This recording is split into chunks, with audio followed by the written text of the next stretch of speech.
مسیح خداوند کے بابرکت جلالی خوبصورت اور فتح مند نام میں آپ سبوں کو سلام۔ آئیے کلام اقدس میں سے چند ایک باتیں دیکھتے ہیں۔ خداوند یسوع مسیح کی تعلیمات میں سے ہم بات کر رہے ہیں، ان کی زمینی زندگی کے ایام میں، ان کی منسٹری میں جو خدمات انہوں نے کی، جو معجزات کیے، جو تعلیمات دی، ہم گزشتہ 2 ہفتوں سے بات کر رہے ہیں۔ آج ہم خاص نقطہ جو کلام اقدس میں سے دیکھیں گے وہ ہے کاسٹ آف دا فالوورز یا پرائس آف ڈسائپلشپ، یعنی یسوع کے پیروکار کی یا شاگرد کی قیمت کیا ہے، یعنی اس کو قیمت کیا ادا کرنی پڑتی ہے، یا اس کی قیمت یا کوئی کاسٹ ہے بھی، یا وہ جیسے پنجابی میں ہی ہر ایک بندے کو ہم کہہ دیتے ہیں استاد جی، شاگرد جی، وہ والا شاگرد ہے، یا حقیقی معنوں میں کلام اقدس میں یسوع مسیح کس شخص کو اپنا شاگرد کہتا ہے۔ شاگردیت کی 6 بڑی قیمتیں، یا اور بھی جگہوں پہ قیمت کے بارے میں یا یسوع نے اپنے پیچھے آنے والوں کے بارے میں کہا ہے، لیکن ہم خاص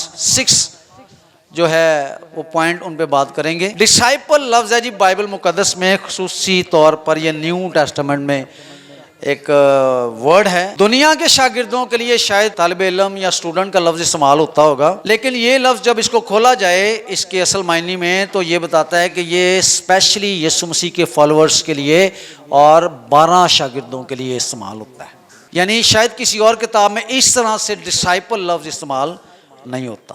تو اسٹوڈنٹ جو ہوتا ہے وہ ایک تعلیم کے ایک عرصہ میں ایک تعلیم حاصل کرتا ہے اور پھر وہ اپنی دنیا کے کام کرتا ہے، یعنی شاید وہ صبح کالج جاتا ہے یا اسکول جاتا ہے، پھر 2 بجے یا جب بھی اس کو چھٹی ہوتی ہے وہ واپس آتا ہے۔